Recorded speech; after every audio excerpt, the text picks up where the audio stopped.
இந்த அனுரா வந்துட்டா பெரிய தீர்வு வந்துருச்சுன்னு, எல்லா புரட்சி வந்துருச்சுன்னு. ஜனதா விக்தி புரமுனாவால் தான் அந்த மண்ணில் கலவரமே வந்துச்சு. இப்போ ஒரு அதிபரான பிறகு 74 இடத்துல துப்பாக்கி சூடு, 40க்கும் மேற்பட்ட படுகொலைகள் வந்த நாளில், வந்த இந்த ஓராண்டுக்குள்ளே. இதை யார் போய் கேட்குறது? யார் கேட்குறது?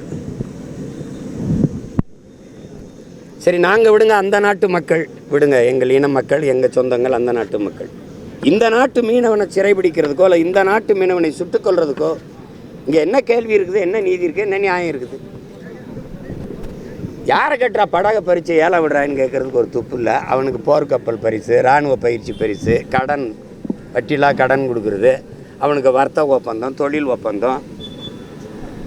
ஒரு சர்வதேச நாடு இலங்கைக்கு ஒரு அழுத்தம் கொடுக்க, ஒரு மனிதாபிமான, அது ஒரு இனப்படுகொலை செய்த நாடு, பல லட்சக்கணக்கான மக்களை கொண்டு புதைச்ச நாடு, தமிழ் மக்களின் ரத்தம் தோய்ந்த பூமி, துடிக்க துடிக்க பச்சிளம் குழந்தைகளை, கர்ப்பிணி பெண்களை, வயது முதிர்ந்தவர்களை கொன்று குவித்த நாடு. அந்த நாட்டுக்கு மானுடம் பேசுகிற எந்த மனிதனுடைய காலடி தடமும் படக்கூடாது. அங்கே சுற்றுலாவுக்கு போகாதீங்கன்னு ஒரு நாடு சொல்லுமா? இந்திய நாடு சொல்லுமா? இல்லை தமிழ்நாடாவது சொல்லுமா?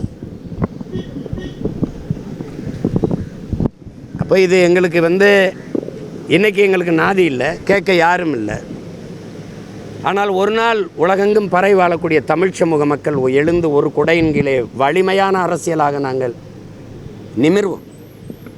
அன்னைக்கு இந்த சாட்சியங்களெல்லாம் அன்னைக்கு பேசாமல் என்ன பண்ணிகிட்டு இருந்தீங்கன்னு கேட்பான்ல ஒருத்தன். அன்னைக்கு தாண்டா வீதியில் நின்று கத்தணும்டா, சான்றுகளோட கதறணும்டா, நீங்கள் எங்கடா போனீங்க கேட்காமன்னு கேட்குறதுக்கு ஒரு சான்று வேணும்ல, அதுக்கு தான் இந்த போராட்டம்.